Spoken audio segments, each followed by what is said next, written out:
베드로 선교 헌신 예배인데요. 오늘 본문 말씀은 너무너무 잘 알고 간단한 말씀입니다. 예수님께서 제자들에게 질문했죠. 사람들이 나를 누구로 알고 있느냐?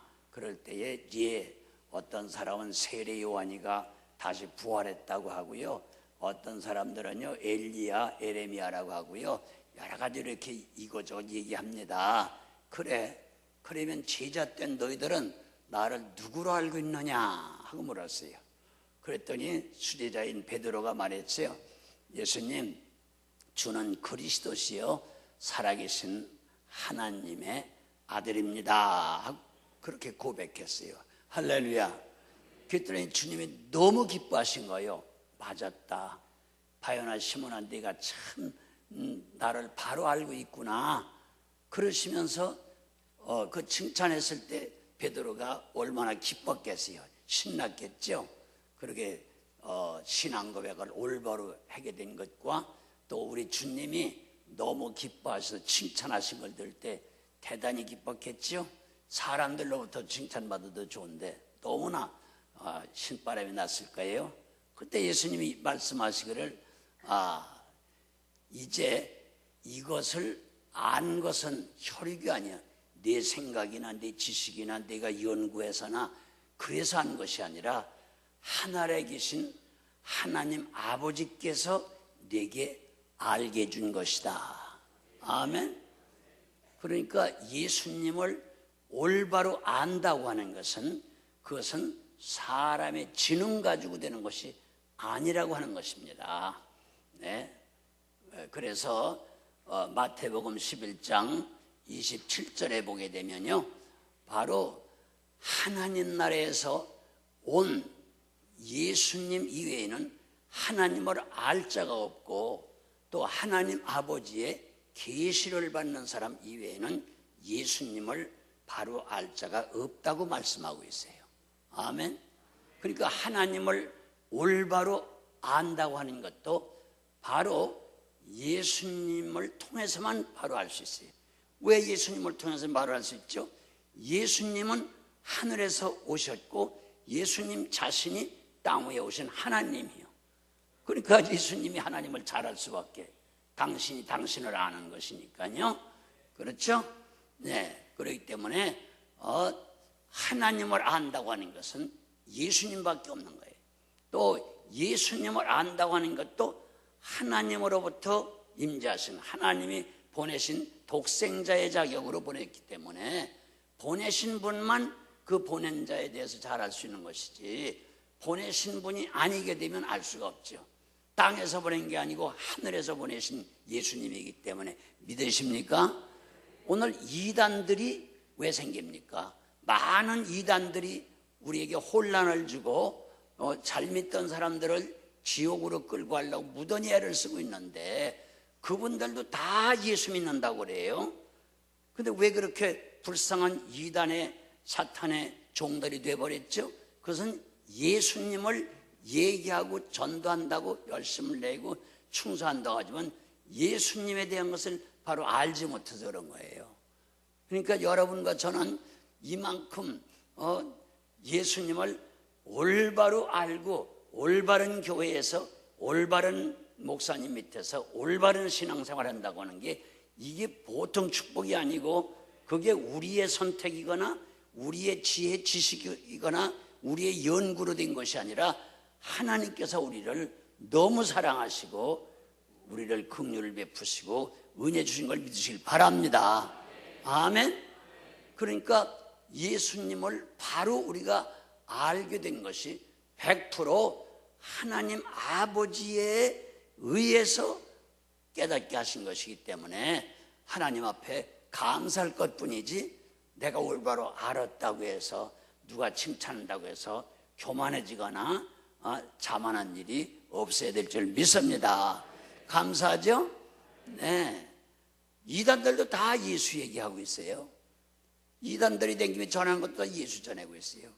근데 올바로 알지 못하고 엉뚱한 예수를 전하는 거예요. 큰 문제죠? 네.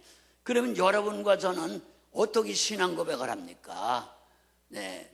우리들은 베드로가 한 것보다 더 많은 것을 하나님께서 알게 해주셨어요.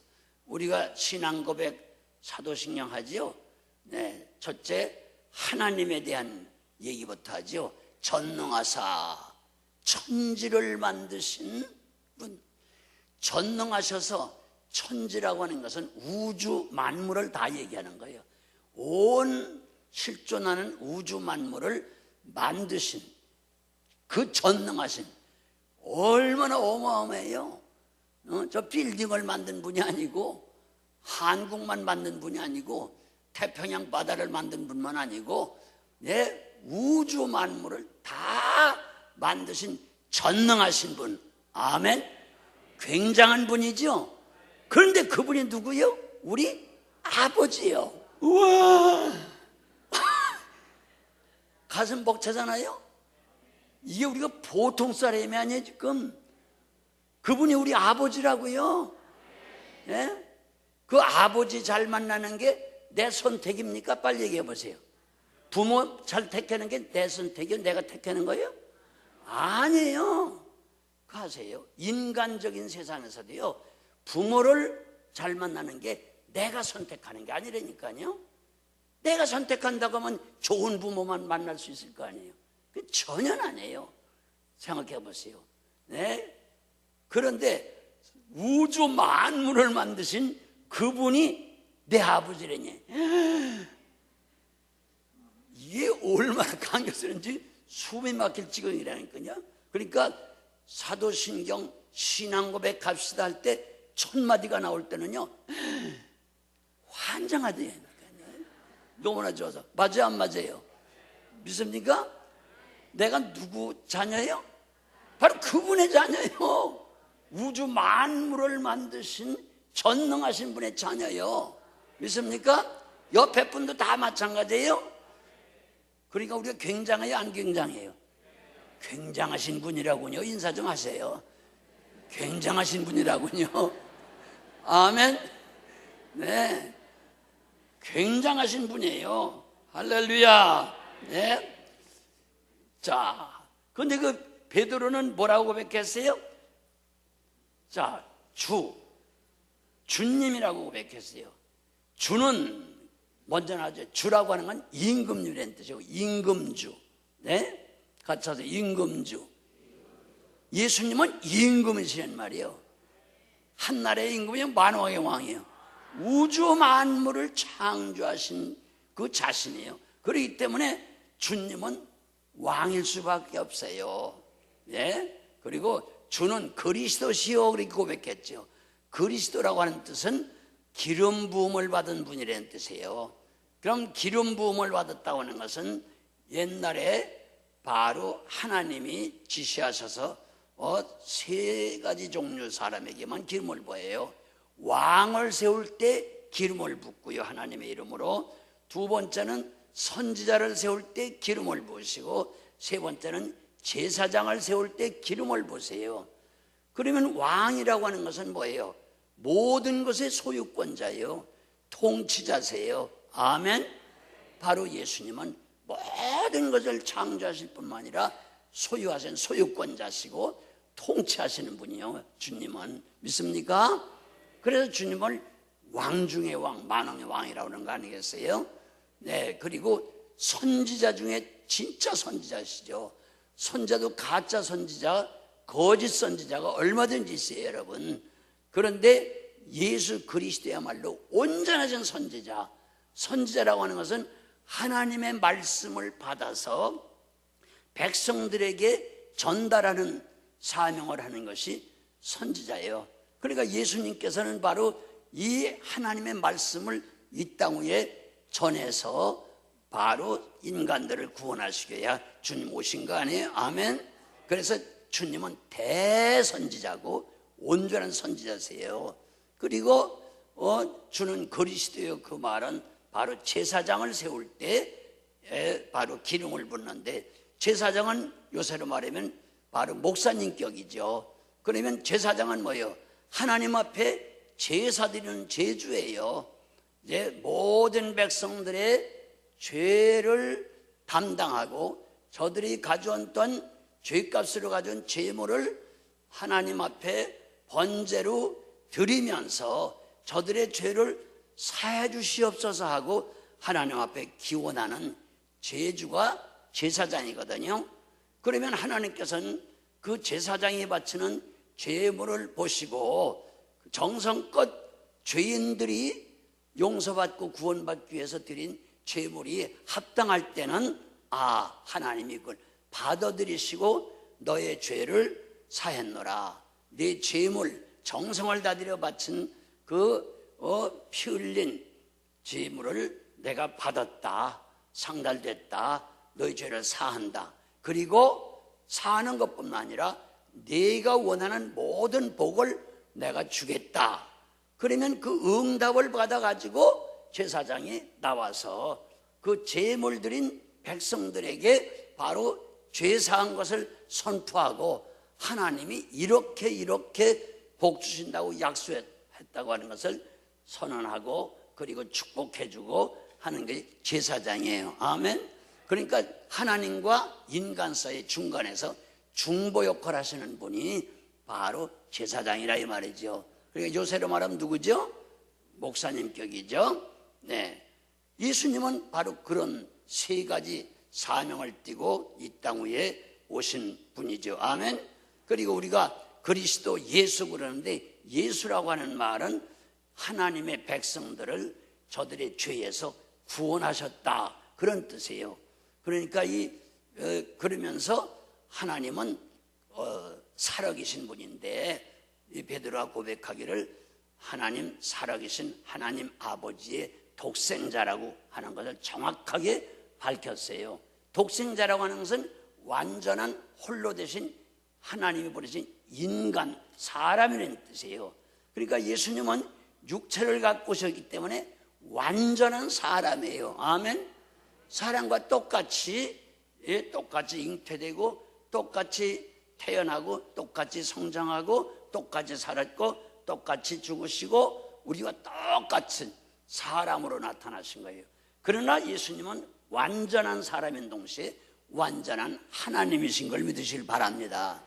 그래서 우리가 예수님을 제2위의 하나님, 그래서 성부 하나님, 그 다음에 성자 하나님, 그 다음에 성령 하나님, 그래서 기독교의 원줄기, 바로 이 신앙의 바탕은 삼위일체에 바탕하고 있는 것이죠. 아멘. 할렐루야. 그러면 우리의 신앙 고백은 뭐예요? 첫째, 전능하신 하나님에 대해서 선언을 하고 그 다음에 그 외아들 예수 그리스도에 대해서 계속 우리가 고백하는 것이죠. 그럼 성령으로 잉태하셔서 동정녀의 몸에서 탄생했다. 자, 보십시오 여러분. 그게 보통 사람으로는 생태학적으로나 어떤 과학적으로도 어떤 분석학자도 말할 수가 없죠.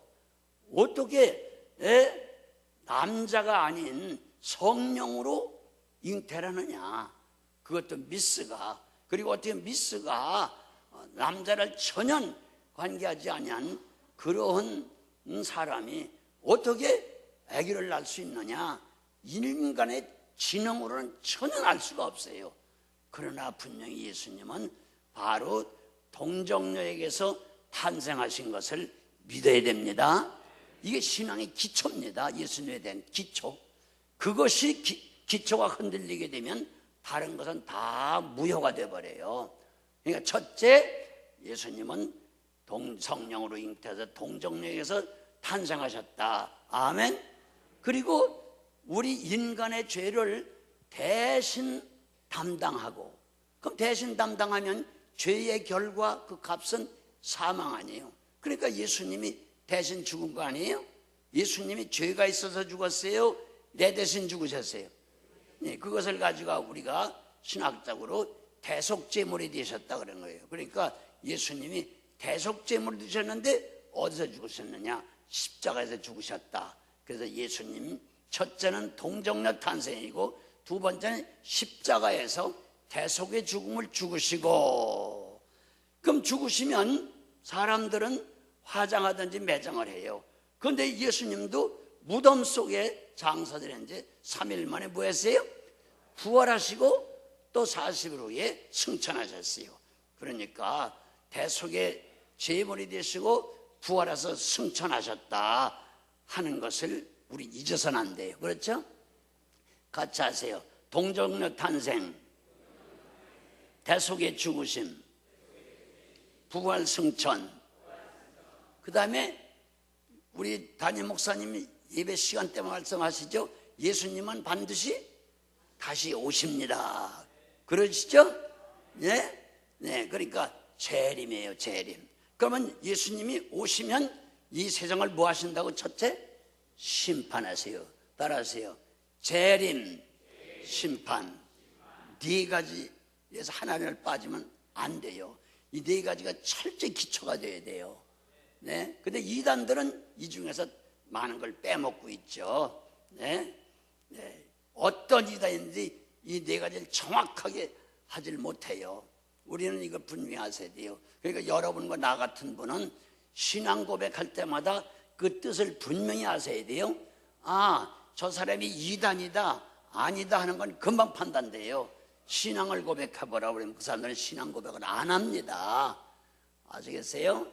그러니까 신앙 고백 안 하는 사람은 일단 의심을 해야 돼요. 네, 아세요? 동정녀 탄생을 부인한다든가 성령의 잉태 부인한다든가, 네? 그 다음에 대속의 죽음을, 십자가의 죽음을 부인한다든가, 그 다음에 부활을 부인한다든가. 네? 제가 미국의 캘리포니아 저 남쪽에 가면요, 리버사이드라고 하는 큰 도시가 있어요. 거기서 옛날에 부흥회라는데, 그 부흥회라는데 그 목사님이 날 붙잡고 큰일 났다는 거예요. 한국에서 보수 정통 신학을 졸업하고 두 사람이 유학을 떠나면서 이제 가서 큰 공부해가지고 와서 한국 복음화를 힘쓰자 아주 맹세를 하고 왔는데, 그 한 친구는 뉴욕으로 가서, 내가 어디라고는 말 안 하겠어요, 뭐 신학교를 들어가서 공부했고, 자기는 아무래도 공부를 좀 느리게 하더라도 기도를 하면서 공부를 해야 되기 때문에 교회를 맡기로 해가지고 캘리포니아 남쪽에 와서 조그마한 개척교를 맡아가지고 하면서, 교회를 맡으면 기도하게 될까요? 안 하게 될까요? 성경도 더 볼까요? 덜 볼까요? 그렇죠. 그리고 결국 신학을 한다고 하는 것은요, 머리에 지식을 넣기 위해서 신학을 하는 거예요? 목회를 잘하려고 신학을 하는 거예요? 목적이 목회예요. 그러니까 이분이 바로 택한 거예요. 그래서 신학 가기 전에 자기는 목회를 하면서 공부를 하겠다고 해가지고 이제 교회를 하는 건데 절청했어요. 그래서 이분이 탄식하는 게 뭔지 아세요?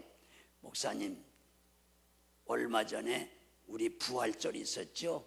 네, 우리 단둘이 유학 올 때 아주 결의한 그 친구가 뉴욕에서 신학을 하고 있는데 그 친구를 불렀어요. 그래서 부활절 설교를 좀 해달라고 그랬어요. 그랬더니 설교하는데요, 지금까지 목회한 그 목사님의 모든 목회를 완전히 뒤집어 놔버린 거예요. 동정녀 탄생 부인하지요. 십자가의 대속의 죽음 부인하지요. 네? 예수님의 부활 승천을 부인한다는 거예요. 네? 그래서 교회를 쑥밭을 만들어 놨다는 거예요. 친구 한 번 세웠다가.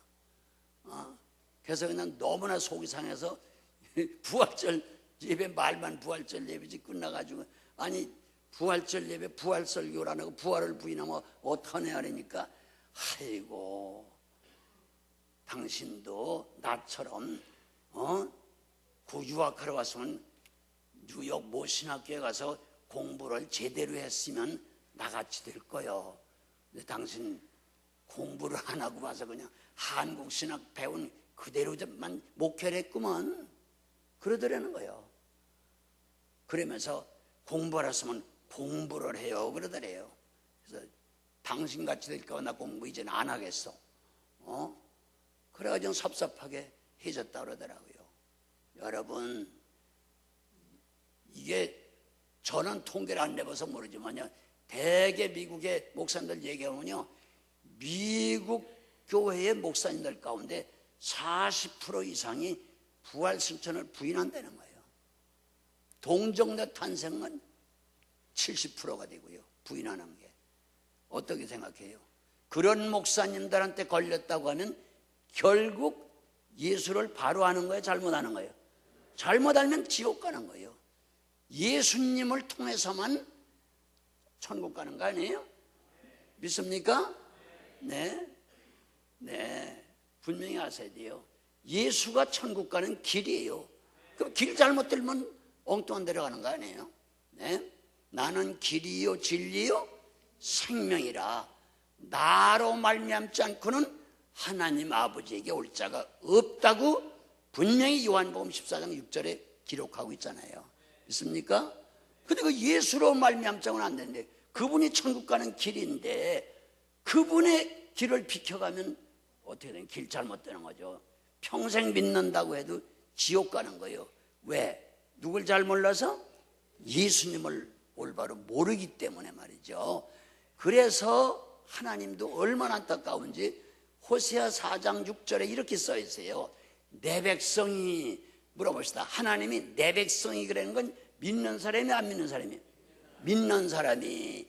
내 백성이 바로 지식이 없으므로 망하는도다. 무슨 지식? 성경 지식. 그럼 성경은 뭐예요?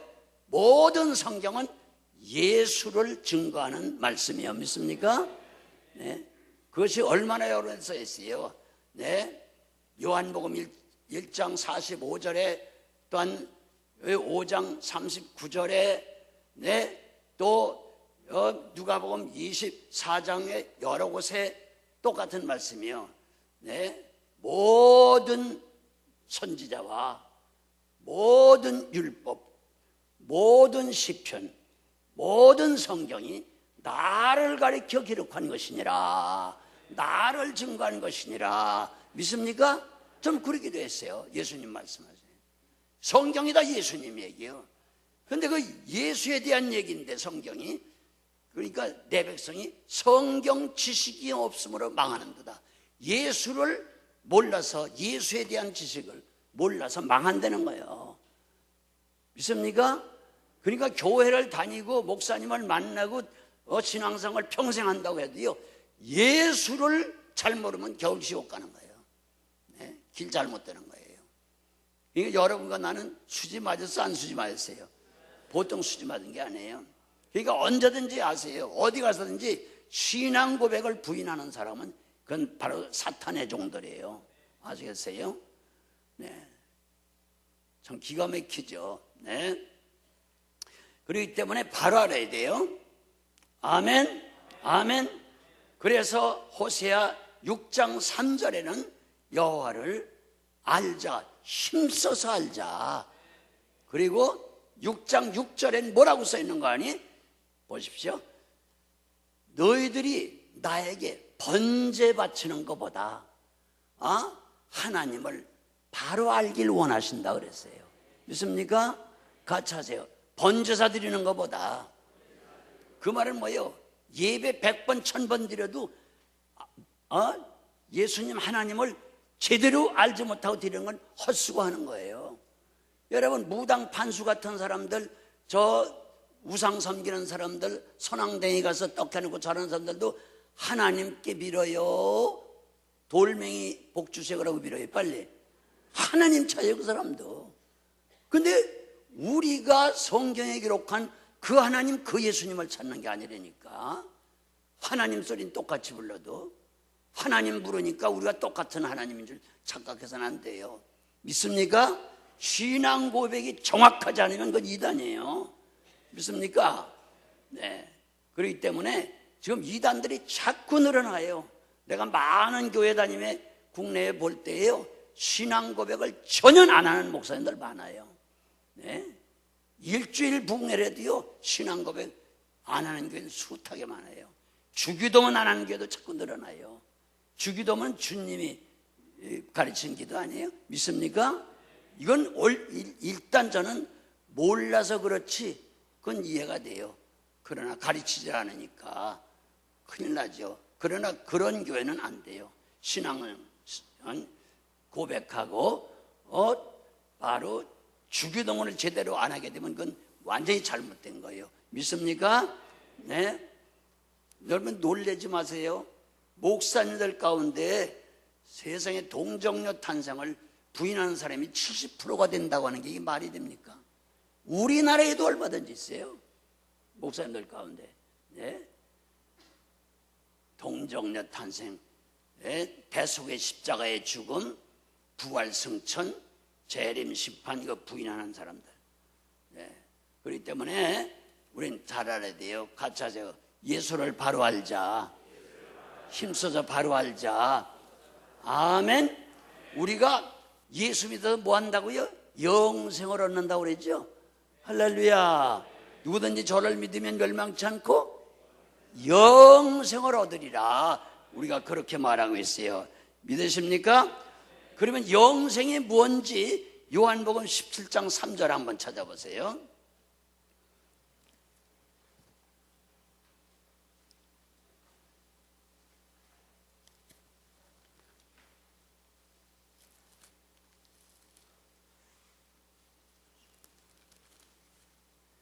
(17장) 잘 썼어요? 네, 3절 한번 읽어봐요. 시작. 영생은 곧 유일하신 참 하나님과 그의 보내신 자 예수 그리스도를 아는 것이니라. 영생은 누구를 아는 거예요? 예수님을 아는 것이 영생이라. 그리고 예수님을 올바로 알지 못하면 영생 받은 거예요? 못 받은 거예요? 영생이 있어요? 지옥으로 떨어지는 거예요. 네? 영생이 뭔지를 알아야 돼요. 누구든지 저를 믿으면 멸망치 않고 영생을 얻으리라. 누굴 믿어야 영생이요? 예수님을 믿어요. 올바로 알고 믿는 것이 영생이요. 믿습니까? 같이 하세요. 영생은 예수님을 바로 아는 것이다. 믿으세요? 그러니까 예수님을 제대로 모르면요 평생 교회 다녀도 영생하고는 상관이 없어요. 네? 예수님을 아는 것이 영생이라고 우리 예수님이 직접 못을 박아 기록해 놓으셨잖아요. 아멘. 할렐루야. 네, 우리가 그걸 알아야 되겠고요. 그런데 아까 말씀드린 대로 우리가 고안할 것은 이렇게 여러분과 제가 그렇게 많은 이단들이 있고 잘못된 교회, 잘못된 목사들이 그렇게 많고 신학자들이 많은 가운데서 하나님 아버지를 제대로 만난 거, 교회를 제대로 만난 거, 담임 목사님을 제대로 만난 것은 이건 우리가 선택한 거예요, 빨리? 아니에요. 내 아버지께서 알게 해주시고 인도하시고 가르쳐 주신 거예요. 할렐루야. 그러니까 감사해요, 안 감사해요? 그러니까 베드로가 아무리 예수님을 바로 알아서 신앙 고백을 해서 칭찬은 받았지만은 자기 지능으로 한 게 아니기 때문에 하나님이 무조건 사랑해서 축복해서 한 거기 때문에 반드시 하나님께 겸손하게 감사해야 돼요. 아멘. 그래서 성경을 많이 안다, 뭐 어쩌다 많이 배웠다, 뭐 설교를 잘한다, 우리가 아무리 잘 믿는다, 봉사 잘한다 하더라도 그 모든 잘하는 것이 알게 된 거나 충성하게 된 것이 100% 하나님의 은혜인 줄 믿습니다. 그래서 사도 바울이 말씀하시기를 내가 모든 사도보다 수고를 더 많이 하고 많은 이적 기사 나타내고 충성했지만 이것은 사실은 내가 한 것 같지만 내가 한 것이 아니요 모두가 하나님의 은혜로 된 것이라. 할렐루야. 그래서 사도 바울이 좋으신 거예요. 그래서 예수님 계속 복을 주시는 거예요. 따라하세요. 이것은 내 노력, 내 지능, 내 결심 그런 걸 한 것이 아니고 모든 것이 하나님의 은혜로 된 것이다. 아멘. 근데 어떤 사람은 자꾸 인간적으로 생각해요. 우리 교회가 요만큼 된 걸 뭐 절 보고는 안 그러고요. 아이고 목사님 잘못 생각하지 마세요. 우리 교회가 요만큼 은혜스럽고 요만큼 부은 거예요. 다 사모님 덕이요. 이따위 소리 하시는 거예요. 그건 내가 사모님을 질투해서가 아니라 잘못 본 거요. 사모가 뭐 나보다 설교를 더 잘했어? 신방을 더 많이 했어요. 무슨 사모님이 이렇게 했어? 너 누구네요? 하나님의 은혜라니까. 믿으세요? 근데 나한테 말하는 사람마다 내 이름을 들추지 않고 꼭 사모가 했다고. 잘못 생각하지 말고 사모님 은혜라고. 아이고 어쩌면 좋대야. 이런 말 사모님 듣는데 하면 저것이 질투하는 거나 그럴 것 같아. 질투가 아니라 사실이니까요. 아멘. 네. 그러니까 최 목사가 누가 무슨 소리라도 큰 소리 해서는 안 돼요. 교만해서는 안 돼요. 우쭐해서는 안 돼요. 아멘. 모두가 하나님의 은혜라니까. 아멘. 따라하세요. 내가 나 된 것은, 요만큼 된 것은 모두가 하나님의 은혜로다. 아멘. 아멘. 그러면 아이고 목사님 믿음을 믿어서 믿음이 좋아서 그런 거 아닙니까? 무슨 설교를 잘해 그런 거 아닙니까? 능력을 행해서 그런 거 합니까? 별소리 다 하겠죠. 천만의 말씀이요. 그러니까 우리가 기도 많이 하는 거 해야죠. 믿음 좋아해야죠. 믿습니까? 믿음으로 구원받는 거예요. 기도로 응답받는 거예요. 해야죠. 그렇죠? 그러나 기도도 내 맘대로 됩니까? 돼요 내 맘대로? 아니에요. 그것도 은혜를 주셔야 기도가 되는 것이지. 그러니까 기도 많이 했다고 자랑할 수가 없다니까요. 믿음도 내 맘대로 돼요? 내 맘대로 되면 왜 성경은 믿음을 구하라고 그랬겠어요? 왜 믿음을 달라고 구하라고 그랬죠? 네? 지 맘대로 될 것 같으면 지가 만들지 믿음을. 안 해요. 믿음으로 복받고 구원받는 거 다 맞아요. 그러나 그 믿음 자체도 하나님이 은혜를 주신 거라니까. 하나님이 은혜라고 하는 건 선물이라는 뜻이요. 은혜가 무슨 뜻이요? 선물이요. 그럼 선물은 지가 만드는 거요? 사람이 주는 거요? 내가 뺏는 거요? 달래서 주는 게 선물이요? 아니에요. 선물은 주는 분 마음이요. 믿습니까? 그러니까 선물 받으면 무조건 감사하고 그 선물 주신 분에게 감사하고 고맙다고 그래야지. 내가 구했더니 다 하려고 했더니 뺏으려고 했더니 줬다. 지금까지 뭐야? 이런 식으로 하면 안 돼요. 네? 그래서 에베소서 2장 8절 한번 읽어보세요. 네, 에베소서 2장 8절 우리가 잘 아는 말씀이에요. 지난번에도 담임 목사님 이 말씀 얘기하십니다. 자, 찾으셨어요? 네, 찾으셨으면 2장 8절 한번 읽어봐요. 시작.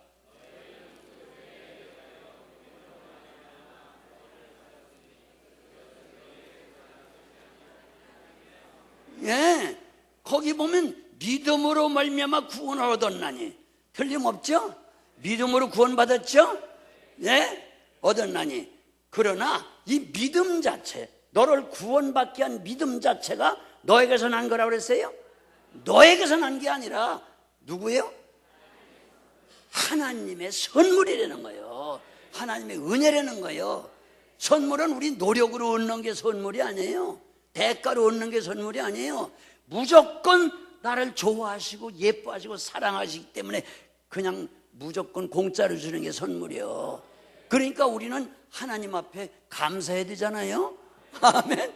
무조건 공짜로 받은 거니까 내가 노력한 게 아니니까, 네? 대가로 얻은 게 아니니까. 따라서 믿음으로 구원 얻었다, 복 받았다, 믿음으로 모든 거 이루어졌다. 그러나 큰 소리 해서는 안 돼요.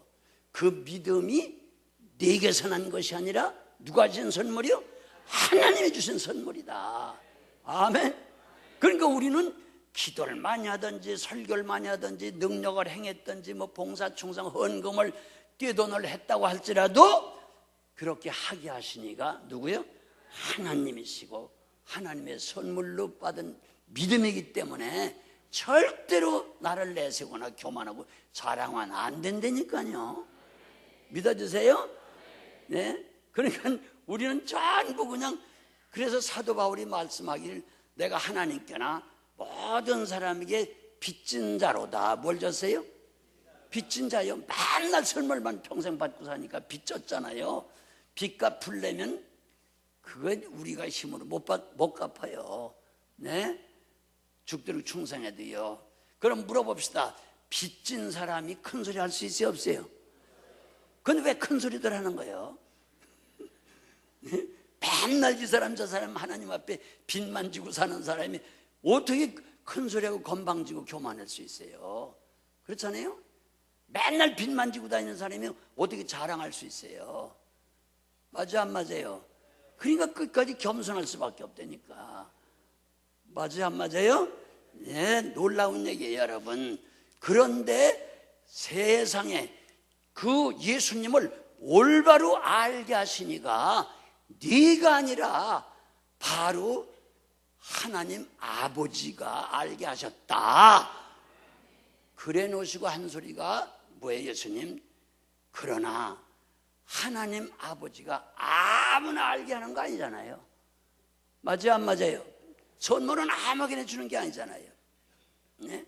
그러니까 그 선물을 받도록 너를 이만큼 해주신 이도 하나님이시다. 그런 얘기거든요. 아멘. 네.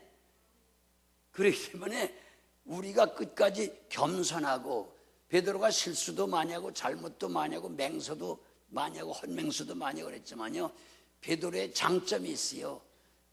그러고 나서는 큰 소리 빵빵 하고 나서는 꼭 회개를 하더라고요. 따라하세요. 회개가 모든 것을 해결하는 시발점이다. 믿습니까? 회개만 하면 과거를 절대 묻지 아니하세요. 따라하세요. 회개를 하면 과거는 묻지 않는다. 좋으신 분이 안 좋으신 분이요? 좋으신 분이요. 그래도 네가 그렇게 늘 회개하고 그러기 때문에 또 내가 말하는 것처럼 네 지식으로 하는 게 아니라 하나님의 은혜로 알게 하신 거기 때문에 잘 알아라. 그러나 내가 이만큼 하나님의 은혜를 받게 된 자체가 얼마나 훌륭한지 모르겠다. 그래서 내가 내 이름을 바꿔주겠다. 그래서 게바, 시몬 베드로라고 그랬죠. 시몬 게바라고 하는 것을 하나님이 베드로라고 그때 바꿔주신 거예요. 베드로라고 하는 것은 반석이라는 뜻이에요. 그러면 시편 같은 데 보면 하나님을 반석이라는 말이 너무나 많이 나와요. 같이 하세요. 하나님은 반석이라. 고린도전서 10장에 보게 되면 예수님이 반석이라. 반석에서 샘물이 나와서 이스라엘 사람이 마셨다는 것은 예수 그리스도를 말한다 하고 해석까지 나와 계세요. 그리고 마태복음 7장 24절 이하에 보면 쭉 산상본 5장, 6장, 7장을 말씀을 끝에 결론으로 내 말씀을, 내가 말한 말을 그대로 믿고 듣고 행하기만 하면 바로 네 신앙을 반석 위에 세운 사람과 같으다. 아멘. 그래서 하나님의 말씀을 반석이라고 그랬어요. 또 예수님을 기초돌이라고 그러고 모퉁이 돌이라고 그러시고요. 믿습니까? 너 흰돌이라고 그러고요.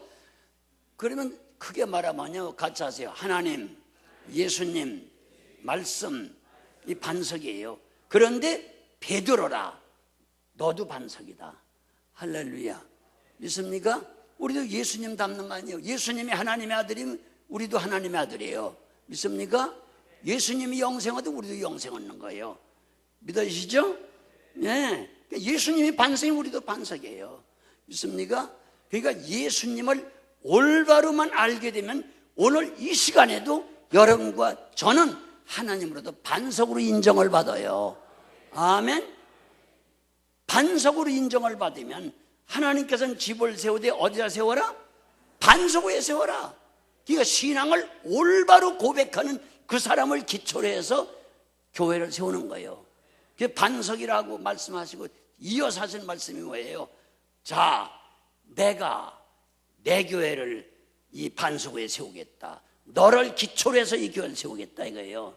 이미 하나님 말씀 예수님이 반석이지만은 바로 이 땅에 하나님의 역사는 사람을 통해 하기 때문에 사람도 반석이 돼야 그 사람을 통해서 교회를 세우게 하시는 거예요. 믿습니까?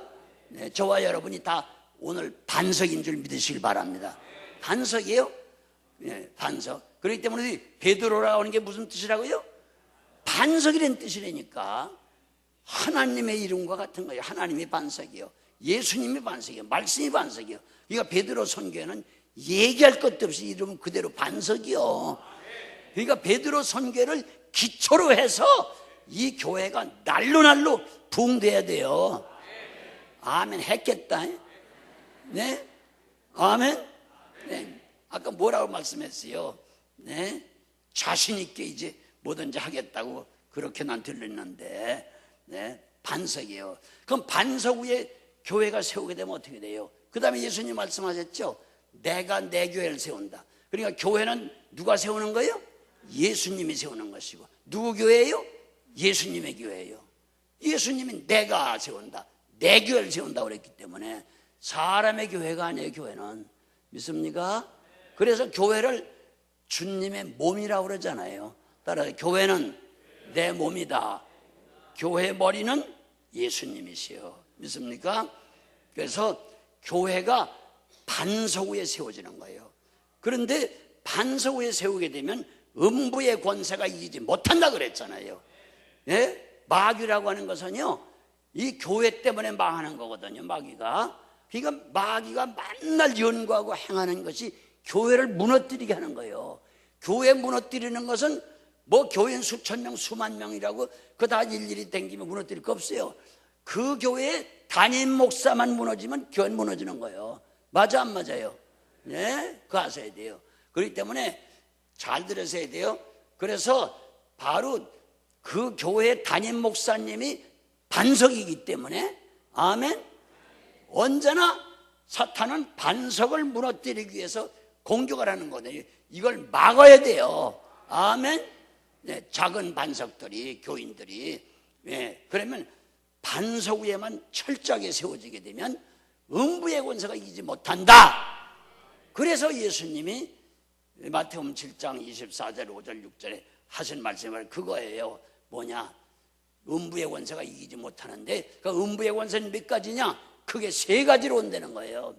첫째, 비가 내리는 시험 올 때에 그 교회는 무너지지 않는다. 아멘. 그럼 비가 내리는 시험은 뭐예요? 비는 공중에서 와요. 공중 권세를 잡은 건 사탄 마귀요, 귀신 악령의 세력들이 공중에서 와요. 영적 시험이 온다는 거예요. 교회에. 예? 교회는 영을 다루는 세계이기 때문에. 그러면 영적 시험이 와도 반석 위에 세우게 되면 그 반석이 무너지지 않는 한, 그 기초돌 되시는 예수 목사님이 무너지지 않는 한 절대로 그 교회는 무너지지 않는다. 믿습니까? 두 번째가 뭐예요? 창수가 나며, 창수는 뭐예요? 자체적으로 땅속에서 물이 장마일 때 올라오는 거거든요. 개인도 날 속에서 막 이런 게 혈기다 정욕이다 막 욕심이다 이런 게 막 올라오잖아요. 그런 거 있어요 없어요? 아이고 다음도 없어졌네 그게. 네? 그게 올라오잖아요. 그리고 가정에서도, 집안에서, 성경도 그랬잖아요. 원수가 어디 있다고? 네 집안에 있다고 그랬잖아요. 집안 식구. 집안에서도 자꾸 이런 게 올라오게 만들잖아요. 그게 집안이 풍파가 일어나는 거 아니에요? 네? 국가에서도 외부에서 공격당해 망하는 것보다 내부가 부패하고 망할 때 그날은 망하는 거예요. 자체적인 시험. 네? 교회도 천사만 모인 게 아니고 교회 안에서도 시험이 있을 때 있어요 없어요? 있어요. 그게 창수예요. 그러니까 자체적으로 올라오는 시험, 창수가 나도 절대로 무너지지 않는다. 왜? 음부의 권세가 이기지 못하기 때문에. 어디다 세워서? 반석 위에 세웠기 때문에. 시험이 없다는 얘기가 아니에요. 와도 반석은 무너지지 않는, 반석에 세운 시험에는. 믿습니까? 네. 그 다음에 마지막에 제일 큰 시험이 뭐냐? 따라하세요. 바람이 불며. 바람이 불 때에 집이 무너지기 쉬워요. 바람에 날아가요. 네. 미국 같은 데 토네이도 같은 거 여러분 보시죠? 저는 토네이도 부흥하다가 그냥 놀래가지고요. 사이렌을 불고 막 TV에 나오고 전부 대피실로 피하라고 도망가라고 그래가지고요. 부흥회 갔다가 밥 먹다 말고 그냥 지하실로 기어들어가고 그런 적이 있어요. 미국에서. 특별히 미국 중부 지역 네브라스카 오마하라고 하는 도시에서 그랬어요. 여러분, 무섭습니다. 태평양에서 불어오는 바람, 대서양에서 불어오는 바람이 그 미국 중부 지역 평지에서 만나게 되면요, 막 부딪혀서 막 하늘로 올라가고 까맣게 구름처럼 되고요, 자동차고 버스고 사람이고 뭐 이런 게 그냥 집이고 막 휩쓸어 버려요. 아주 무섭습니다. 그거 만나게 되면요 큰일 나요. 네, 미국엔 그게 종종 와요, 그 태풍. 그런데 제일 무서운 시험이 뭔지 아세요? 끈덕지고 고통당하는 제일 큰 시험이 바로 가정에서나 교회에서나 사회에서나 바람의 시험이요. 그 바람은 뭐예요? 땅에서 와요? 위에서 와요? 옆에서 와요? 빨리 옆에서 와요. 사람을 통해 오는 시험을 말하는 거예요. 네? 사람을 통해서 오는 시험이 제일 견디기 힘든 거예요. 가정 파탄도 되게 뭐 때문에 와요? 사람을 통해서 와요. 네? 그 잘 아셔야 돼요.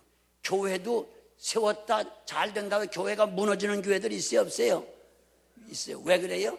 사람을 통해서 교회가 무너지는 거예요. 네? 그러니까 바람이 부는 바람의 시험. 네? 그러나 반석만 든든하게 있으면, 반석 위에만 세운 교회라고 하면, 하나님, 예수님, 말씀, 담임 목사님, 네? 이 네 구퉁이에 네 상다리와 같아서 여기에만 교회가 세워졌다고 하면 그 세 가지 종류의 시험이 와도 절대 무너지지 않는다. 믿습니까? 믿어지세요? 네, 바라는 것은 이제 여러분들 이 베드로라고 하는 이름을 가진 기초돌, 예수님의 바로 기초돌, 교회의 기초돌, 반석이라고 하는 이름을 가진 베드로 선교회가 정말로 글자 그대로 성교상으로는 반석에 딱 기초라고 계셔서 담임 목사님을 중심으로 이 교회를 잘 받들면 어떤 영적인 시험이나 자체적인 시험이나 어떤 인간을 통해 오는 이단사설의 어떤 시험도 절대 흔들리도 못하고 이기지 못하고 그들이 도리어 멸망을 당할 것이고 이 교회는 든든하게 서나갈 줄 믿습니다. 아멘. 네, 우리 베드로 선교회에서 한번 박수 크게 해주시죠. 할렐루야. 네. 네. 베드로가 무슨 뜻이라고요? 교회는 어디다 세운다고요? 아멘. 네, 그러니까 여러분들도요, 첫째는 하나님을 믿으시고 두 번째는 베드로 선교회만 믿어달라고요. 아멘. 네, 믿어줄 줄 믿고 베드로 선교회가 한번 박수를 하시죠. 할렐루야. 감사합니다. 우리 찬송 한 장 부르고 우리 기도하십시다.